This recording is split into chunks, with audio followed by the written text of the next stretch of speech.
Good morning. Today is August the 17th, and we had a very interesting week last week, didn't we, Andy? People regrossed, or anyway, the market regrossed for them. So, what do you think is going on at the moment? The way I see it, we called it roughly right last week. Everybody was on recession watch, looking for weak figures to confirm their bias towards recession, and we didn't get them. We got some perfectly normal figures in line, maybe slightly stronger than expected in terms of the performance of the real economy. And the market is back to where it was before it collapsed a couple of weeks ago. Any ideas what you think is really going on here? Yeah, sure. I think you look at the 2 weeks in since the NFP. Prior to that, we were seeing a meaningful deleveraging that from the July highs, where strong yen, weak data conspired to have this sort of NFP, which was weak, very weak, and over the weekend panic. And that over the weekend panic resulted in a recovery from that panic. And the rest of the week was the recovery. And then this week was more about back to normal issues being discussed in markets, sensible reactions to data. Nick mentioned the data was a little better than expectations. CPI and PPI were in line with the Fed's desired trajectory, not so weak that a cut is a guaranteed, but weak. And sorry, in line with their trajectory. And then the real economy data was okay. And the thing I felt most noticeable is not all the sort of high flying stuff that's going on, but down in the weeds of what's happening with expectations of Fed cuts. We've gone from over the last 10 days, a 50 basis points of emergency intermeeting cuts with over two over 175 basis points of cuts priced in for 2024 to a market that now prices 100 basis points of cuts in 2024. And that's a big return to more normal pricing. And so equities have returned to more normal pricing. Positioning has largely, the fast moving trading accounts probably delevered and then relevered, but the large institutional flows of money probably delevered a little bit and relevered a little bit. And so here we are going into a data free week, couple of auctions. And the end of the week, the potential news out of Japan and certain news out, well, certain statement from Powell at Jackson Hole.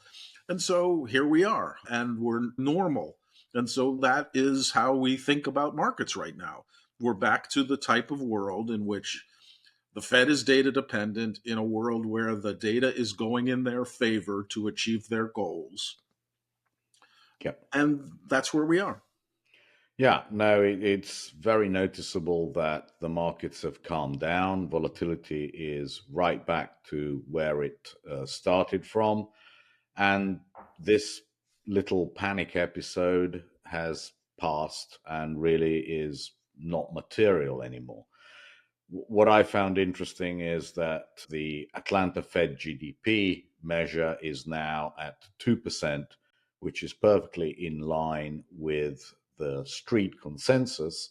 And as you said, the expectations for Fed cuts have normalized back to where the dot plots are, i.e., basically 6 or maybe 7 cuts in total over the course of 2024 and 2025, which is consistent with what we've been saying, an economy which is moderating in terms of growth, but not going into recession. And that is good for real assets as a whole because the Fed now maintains an easy policy, or easier than it has been. And we go from a restrictive monetary policy to a neutral monetary policy. That in general is good for risk assets. In general, it tends to be bad for the dollar. And what is bad for the dollar is normally good for the periphery markets and the developing markets, things like Asia, even Japan, Latin America, etc. So it's not bad for them, it's good for them. And therefore, those markets tend to maybe outperform a very expensive market like the US. So, really, we are very happy with what we've done and how we've navigated it. We are at new highs, as you will see, in terms of returns. And really, we are looking for opportunities to add in sectors that we think have an opportunity to outperform the US because the US equity market, by any measure you look at, is very rich and it's already discounting all that the Fed is likely to do and possibly even more. So you're always looking for markets which need to catch up as opposed to a market which is already pricing in everything that the Fed is likely to do over the course of the next year and a half. Yeah, I think that's key. The dot plot is going to change in September. We'll have an episode prefacing that, in which the Fed is likely to marginally reduce the rate that they expect in 2025. And the thing that is important with markets is that the market has already anticipated that and has those cuts that we would expect the dot plot to show, which is around 7. And for assets to outperform cash, US assets to outperform cash, you have to have further easing. And we don't expect that in an economy that's doing fine. We expect, and this is the key point, Nick talked about neutral rate versus restrictive. And you can debate whether the Fed is in fact restrictive. Some members of the committee say modestly restrictive. Others, including the chair, say restrictive. A return to normal is what's likely. What's priced is, at this stage, and certainly was priced in the days prior, is a shift to accommodative, in which you're trying to support the economy instead of having no impact on the economy. Now, one would ask, why does the economy need supporting? I don't see it. Certainly, the asset market doesn't need supporting. So I don't think I think they are, and we've said they are, and the dot plot says they are, going to normalize. But are they going to create accommodative financial conditions? I don't think so. And so that tells me that you want to look elsewhere for assets, and the US market is fairly fully priced. Now, the next few days, the next few weeks, anything could happen. We could see momentum. We should probably talk about our expectations of what will happen at Jackson Hole. What do you think, Nick? I think there's very little likelihood that anything comes out of Jackson Hole. The highest probability to me is that he says that they are still fully data dependent. They will look after both mandates, but that inflation is the most important mandate because it costs them nothing to say that, whether they mean it or not. The bond market's going to like it, and therefore they're going to say it. I think the end result of Jackson Hole is going to be a market which sighs with relief and says, thankfully, they haven't said anything silly. They haven't done anything silly. It's steady as we go, and we can continue enjoying our summer. And therefore, volatility comes down slightly. And as a Pavlovian response, assets do slightly better. But that to me seems to be the highest likelihood. I would be very surprised if he comes out and says anything hawkish, because I just don't think there's any need for it at the moment.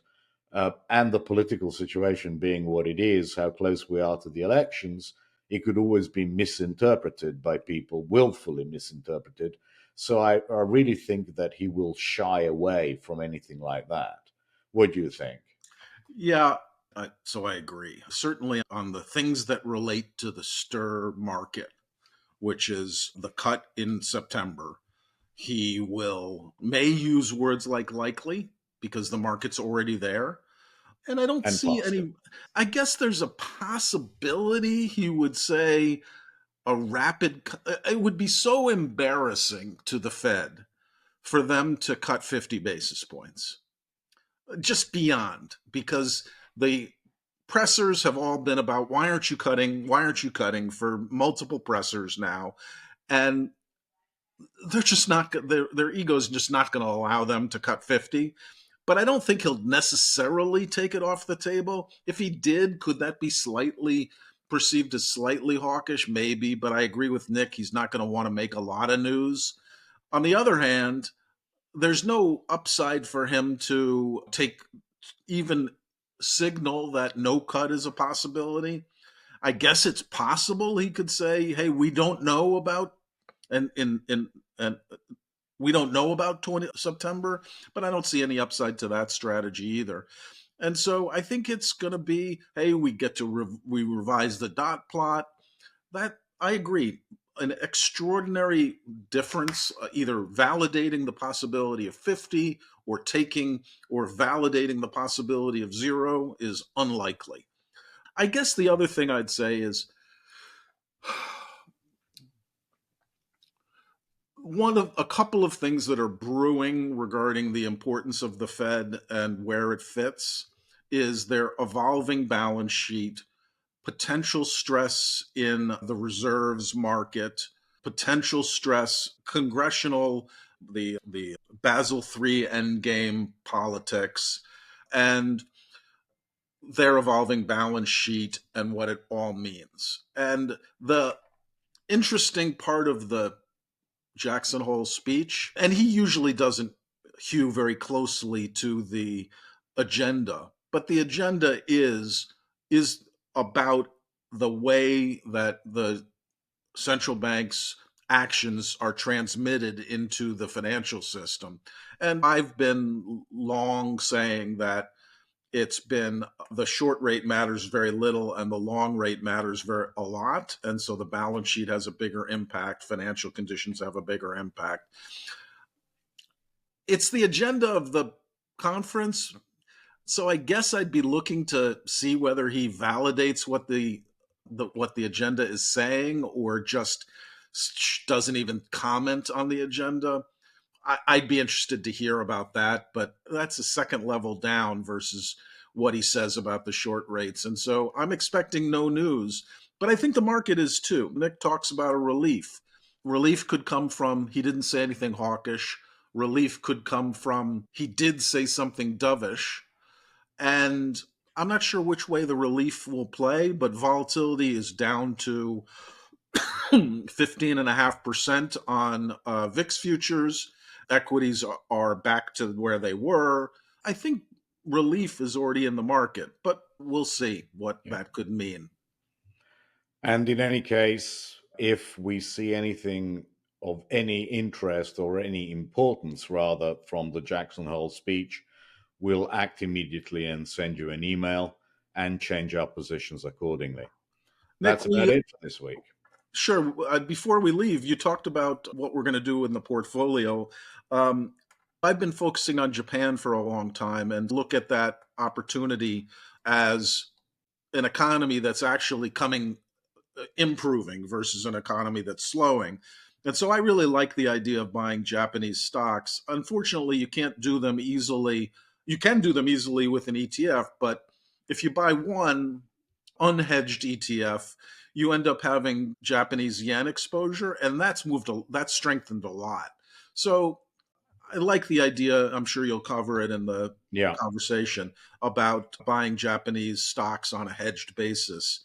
But that's been an area of focus for me and an area where I may also advocate for that. Yeah, no, I like Japanese stocks and I like Latin American stocks and I like sort of anything in Asia without China, and I'll cover that in my segment next. Fantastic. Have a good Thank weekend, Nick. you. Bye bye. Bye. Before I go into the portfolio, just a quick word about the website. Everything is prepared for you so you can see what Two Great Beards squared and Two Great Beards total is going to be like. Please don't subscribe yet because we will be posting nothing until the 31st of August. That is when the Two Great Beards program will start with its first allocations. I just wanted you to be aware that everything is there so you can decide whether you want to switch or not. And of course, we have also the total, which basically allows you access to both the original and the squared. Everything is ready for you. Just be aware of it, and we will post next week a very easy way to convert your current original subscription to Squared or to Total, whichever you wished. It's going to be very easy and pain-free, as it were. Let's get on with the portfolio. So here we are with the portfolio. We are making new highs, 314,000. If we have a look at the weekly performance charts, we can see that we are nice and steady and we are basically getting this right. So what do we want to do next week? Well, this is it. We want to add about 10% of AUM in these three ETFs. HEWJ, which is Japan in dollars, and 3% in EEM and 3% in EMXC, which is emerging markets without China, for a total of about 10% of AUM. How to get there? Well, we need to sell BOXX and the small remainder we have in SHY. So if we sell BOXX, we raise roughly 16,000. The small remainder in SHY is another 3. So call that 19. And to get to about 10%, we need to sell about $11,000, $12,000, and we'll do that from STIP. So we will reduce that STIP amount. So we will be upping our exposure about 10% in equities, but not in equities which are in the US, but in emerging markets, because we just feel that at this stage of the game, the Fed is more likely to remain accommodative and easy as opposed to not, which should be good for emerging markets, simply because the dollar tends to go down in such periods. And if that is the case, their debt burden becomes much lower because they borrow in dollars, companies borrow in dollars, and the whole emerging market space tends to outperform the US markets or developed markets. So for better or worse, that is what we've decided to do, and we won't do it first thing on Monday. We will see how it goes. We are in no huge rush to do it. By Tuesday or Wednesday, we will definitely have done it, and we will post the prices that we have done it at. Otherwise, everything else is updated. I don't need to tell you. You can just download the broker statements whenever you like. The chart pack, I've inserted these ETFs into the chart pack so you can go and have a look at them. We think it makes sense to up the exposure to risk assets as opposed to decrease it at the moment, simply because we don't think a recession is coming, and that if one does come, it'll be very shallow because the Fed will cut a lot and weaken the dollar, in which case these risk assets that we are buying should really outperform everything. And we're looking forward to having, roughly a 35% allocation to equities as opposed to 25% at the moment. Thank you very much indeed. And of course, if anything happens at Jackson Hole that is not covered by us, that we haven't actually covered in this broadcast, we will let you know via email immediately and change our allocations as appropriate. Thank you very much indeed.